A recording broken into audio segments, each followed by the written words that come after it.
cancer isn't caused by guilt. It's not caused by suppressed emotions.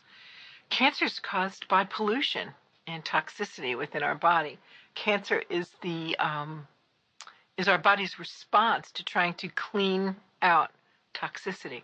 So we have a wonderful system of healing ourselves when there is toxicity. We have cells that come and basically eat junk and gradually are destroyed and excreted. And as you have more of a need for these cells, more of them come. So I think that there's some overwhelming evidence that breast cancer, there's a tiny percentage that's genetic, but most of it has to do with herbicides and pesticides. And the cells are attempting to cleanse that.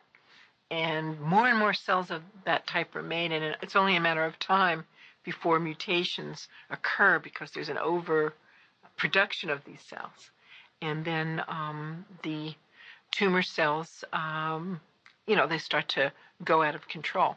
So in many ways, cancers are stem cells that were on their way toward normal development or normal cleansing, and they kind of took a wrong turn and wound up in the wrong place.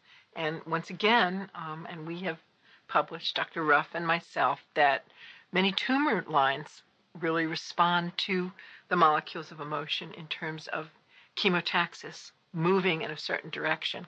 So tumor metastasis is really under the control of molecules of emotion. So how would a realization in this woman's brain, she has a realization about her brother, how could that change the all of that? Well, again, it's a very deep question. Okay. So let's take this woman who realized something about her brother and then set off some massive peptide secretion that in 2 days absorbed the tumor. What's going on? Well, I think the key thing, once again, are these altered modes of consciousness that are all going on at once. So, there's, the tumor itself is secreting peptides. The tumor itself is favoring an altered state that might say, I'm worthless and I just need to get bigger and bigger and grow. And then there might be another competing program that says, I'm not really worthless. My brother was telling me I was worthless all those years for his own aha. And then there's some big aha. And then one altered state can start to dominate over the other. And then, whoom, the next thing you know, in ways that we don't understand, there's, we do know different parts of the brain regulate immune activity. And can be a massive release of chemicals that can change what's happening in the bone marrow, in the spleen, and suddenly there's a bunch of natural killer cells where suddenly they're all activated, and suddenly they come marching in, surround the tumor, and stop the inflammation. And it might go through an inflammatory phase while it's cleansing, and then it's gone. Is there a limit to what the body can heal, do you think? I really believe that the body wants to heal itself, and the limits are in our own minds of what we believe is possible. I think so much more is possible than we appreciate. Here we are at the beginning of the 21st century. Is that where we are? And there's just a lot of modern medicine is about how we have to make things more difficult than they really are. From having a baby, something very simple that our foremothers did quite easily.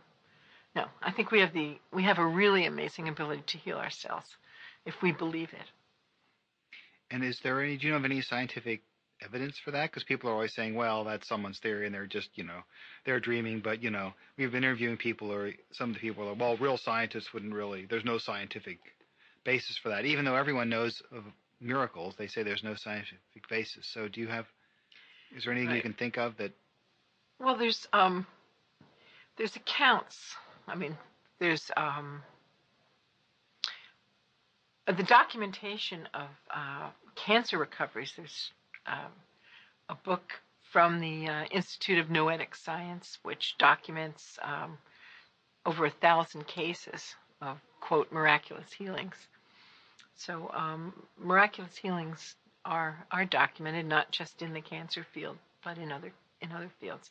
And once again, the belief system is critical, because I mean, yes, it's a psychosomatic network, and yes, some of us, particularly adolescent boys, are, under the control of lower centers.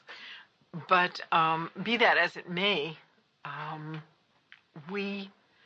our brain this is our head ganglion, and it has the ability to kind of override and take charge of all of the other multiple personalities or other modules or other subroutines. And so if you get to believe something really, really strongly, it can fire up and reach every cell in your body and transform your body.